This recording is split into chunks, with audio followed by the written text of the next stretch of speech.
2023 से लेकर इस टेस्ट मैच तक बाबर आजम ने 10 इनिंग्स में सिर्फ 230 रन स्कोर किए और इस टेस्ट सीरीज की 5 इनिंग्स में बाबर आजम सिर्फ 103 रन बनाने में कामयाब हुए। पाकिस्तान अगर इन पर आमिर जमाल को मुस्तकिल खिलाए तो एक अच्छा ऑलराउंडर पाकिस्तान को मिल सकता है। बिस्मिल्लाहिर्रहमानिर्रहीम, अस्सलाम वालेकुम। अपने YouTube चैनल MIB स्पोर्ट्स पर मैं हूं मिर्जा इकबाल भी। सिडनी टेस्ट का आज पहला दिन पाकिस्तान के नाम रहा। काफ़ी अप्स एंड डाउन्स के बाद, उतार चढ़ाव के बाद बिलाखिर पाकिस्तानी टीम अपनी पहली इनिंग्स में 313 रन बनाने में कामयाब हुई और इस बात को देखते हुए कि आज पहले दिन भी विकेट में थोड़ा बहुत टर्न मौजूद था, ऑस्ट्रेलिया को अपनी चौथी इनिंग्स खेलनी होगी। तो अब देखते हैं कि ऑस्ट्रेलिया अगर पहली इनिंग्स में एक बड़ा स्कोर बनाता है और पाकिस्तान को दबाव में डालता है तो फिर उस सूरत में वो चौथी इनिंग्स खेलेगा या फिर पाकिस्तान जो है वो इस टेस्ट मैच में भी जिद्दोजहद में मसरूफ नजर आएगा। लेकिन आज पाकिस्तानी बैट्समैनों, खासतौर पर मोहम्मद रिजवान, आमिर जमाल और आगा सलमान ने जिस तरह की बैटिंग की अंडर प्रेशर, उस बैटिंग की वजह से पाकिस्तान की टीम 313 रन बनाकर आउट हुई। एक मरहले पर पाकिस्तान की 9 विकेटें 227 रन के स्कोर पर गिर गई थी और ऐसा लग रहा था कि पाकिस्तान की इनिंग्स जल्दी सिमट जाएगी। लेकिन मियां वाली में पैदा होने वाले 27 साला आमिर जमाल ने, जो अपने कैरियर का तीसरा टेस्ट मैच खेल रहे थे, आज अपने कैरियर की न सिर्फ यादगार इनिंग्स खेली बल्कि फर्स्ट क्लास क्रिकेट में भी अपना सबसे बड़ा इंफरादी स्कोर बनाया। वो 82 रन उन्होंने स्कोर किए और उनके और मीर हमजा के दरमियान जो पार्टनरशिप हुई आखिरी विकेट के लिए 86 रन की, इस पार्टनरशिप ने पाकिस्तान को बड़ी हद तक इस सिडनी टेस्ट में वापस लाकर रख दिया है। इस पार्टनरशिप से उस पार्टनरशिप की याद भी ताज़ा हो गई जो दिसंबर 1976 में, यानी अब से 47 बरस कबल, आसिफ इकबाल और इकबाल कासिम के दरमियान एडिलेड टेस्ट में हुई थी, जब पाकिस्तान की 9 विकेटें जो थी एडिलेड टेस्ट में 379 रन पर गिर गई थी। लेकिन फिर उसके बाद इन दोनों की जो पार्टनरशिप हुई 87 रन की, उसकी वजह से पाकिस्तानी टीम 466 रन बनाने में कामयाब हुई। वो टेस्ट मैच इकबाल कासिम के कैरियर का पहला टेस्ट मैच था और आसिफ इकबाल ने उस टेस्ट मैच में सेंचुरी स्कोर की थी। आज जब पाकिस्तान ने टॉस जीतकर पहले खुद बैटिंग करने का फैसला किया तो दोनों ओपनर्स बगैर कोई रन बनाए आउट हुए। अब्दुल्ला शफीक जो थोड़े दबाव का शिकार हैं क्योंकि उनसे कैचेस ड्रॉप हुए,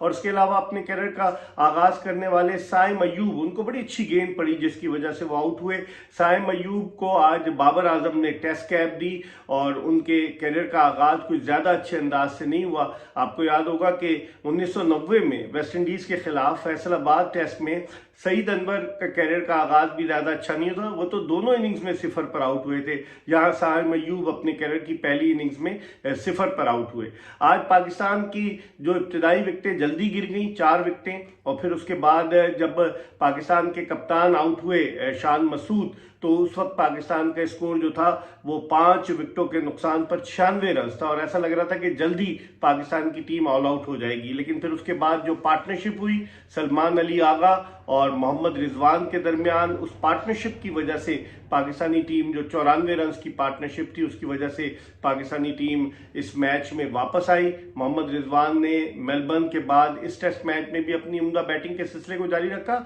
और सलमान अली आगा एक, जिसे कहना चाहिए कि मुस्तनद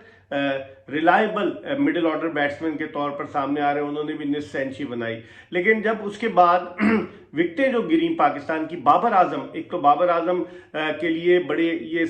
जो है वो टेस्ट क्रिकेट इतनी अच्छी साबित नहीं हुई है। 2023 से लेकर इस टेस्ट मैच तक बाबर आजम ने 10 इनिंग्स में सिर्फ 230 रन स्कोर किए और इस टेस्ट सीरीज की 5 इनिंग्स में बाबर आजम सिर्फ 103 रन बनाने में कामयाब हुए। आज भी बाबर आजम LBW आउट हुए और बाबर आजम के आउट होने की वजह से पाकिस्तानी टीम और दबाव का शिकार हुई क्योंकि उन पर बहुत ज्यादा रिलाय करती है पाकिस्तानी क्रिकेट टीम। ऑस्ट्रेलिया ने जो अपनी स्ट्रैटेजी बनाई, शॉर्ट पिच गेंदों की स्ट्रैटेजी, वो बड़ी हद तक कामयाब रही। पैट कमिंस, जिन्होंने मेलबर्न टेस्ट की पहली इनिंग्स में 5, दूसरी इनिंग्स में 5 विकेटें हासिल की थी, आज फिर उन्होंने 5 खिलाड़ियों को आउट किया 61 रन देकर। तो इस सीरीज में ऑस्ट्रेलियाई कप्तान अब तक 18 विकेटें हासिल कर चुके। लेकिन आमिर जमाल की बैटिंग की जितनी भी तारीफ की जाए कम है। आमिर जमाल ने एक मुश्किल सूरत हाल में संभाले रखा एक एंड। मीर हमजा ने अगरचे उनका साथ दिया लेकिन ज्यादातर बैटिंग आमिर जमाल ने की। आमिर जमाल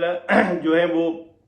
अपने کیریئر میں اس سے قبل صرف 30 فرسٹ کلاس میچ کھیلے تھے، لیکن اس سیریز میں ان کی کارکردگی بڑی اچھی رہی ہے۔ اس سیریز میں عامر جمال نے پاکستان کی جانب سے سب سے زیادہ 12 وکٹیں حاصل کی ہیں اور آج بیٹنگ کے شعبے میں انہوں نے 82 رنز اسکور کیے، تو اس سے ظاہر ہوتا ہے کہ پاکستان اگر ان پر عامر جمال کو مستقل کھلائے تو ایک اچھا آل راؤنڈر پاکستان کو مل سکتا ہے۔ اور جو وکٹ ہے سڈنی کرکٹ گراؤنڈ کی، اس وکٹ پر بعض گیندیں تھوڑی نیچی بھی رہی ہیں اور تھوڑی سی سپن بھی ہوئی ہیں، تو اب پاکستانی سپنر ساجد خان جنہیں اس میچ کے لیے شامل کیا گیا وہ کیا کرتے ہیں، کیونکہ آج جب پاکستانی ٹیم آل آؤٹ ہوئی 313 رنز بنا کر تو صرف ایک اوور کا کھیل باقی تھا، اور اس اننگز کا جو آسٹریلوی آغاز کرنے آئے ڈیوڈ وارنر جو اپنے کیریئر کا 112واں ٹیسٹ میچ کھیل رہے ہیں، ڈیوڈ وارنر کی پوری فیملی وہاں موجود تھی، ان کے بچے ان کی اہلیہ بھی موجود تھیں کیونکہ یہ ان کا ہوم گراؤنڈ ہے سڈنی، اور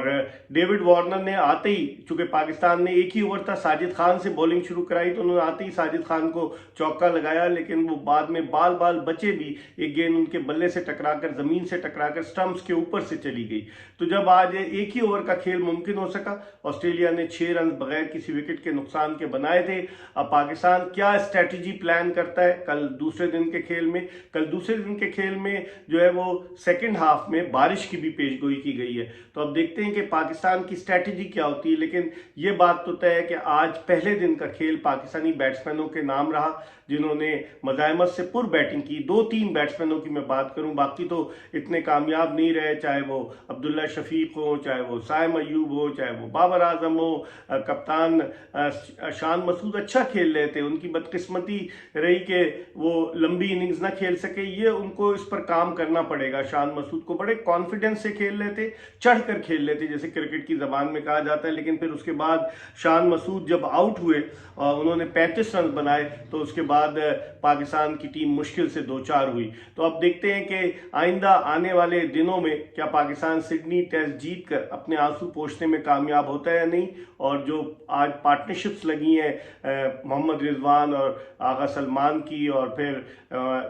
جو عامر جمال اور ان کے ساتھ میر حمزہ کی، یہ پارٹنرشپ پاکستان کو واپس تو لے آئی ہے اس میچ میں۔ اب بہت کچھ ڈیپینڈ کرتا ہے پاکستانی بولرز پر، کیونکہ شاہین شاہ آفریدی آرام کر رہے ہیں، ان کو ریسٹ دیا گیا ہے۔ پاکستان کے farmer test captain Waqar Younis نے اس فیصلے پر حیرت کا اظہار کیا، اس پر تنقید بھی کی ہے کہ شاہین شاہ آفریدی کو کیوں ریسٹ کرایا گیا، لیکن اب دیکھتے ہیں کہ پاکستان کا نسبتاً ناتجربہ کار بولنگ اٹیک ہے، حسن علی تو ہیں لیکن وہ اتنے امپریسو نہیں رہے۔ عامر جمال پر بہت ڈیپینڈ کرتا ہے، اور ان کے علاوہ میر حمزہ جنہوں نے میلبرن ٹیسٹ میں اچھی بولنگ کی تھی، وہ کس طرح کی بولنگ کرتے ہیں، اور آف اسپنر ساجد خان جو کہ کافی عرصے کے بعد مارچ 2022 کے بعد کوئی ٹیسٹ میچ کھیل رہے، انہوں نے 7 ٹیسٹ میچز میں 22 وکٹیں لی ہیں، تو اب وہ کس طرح کی پرفارمنس پیش کرتے ہیں یہ دیکھنا ہوگا۔ ہم آپ کو اس ٹیسٹ میچ کے حوالے سے اپڈیٹ کرتے رہیں گے، دیکھتے رہیے MIB اسپورٹس۔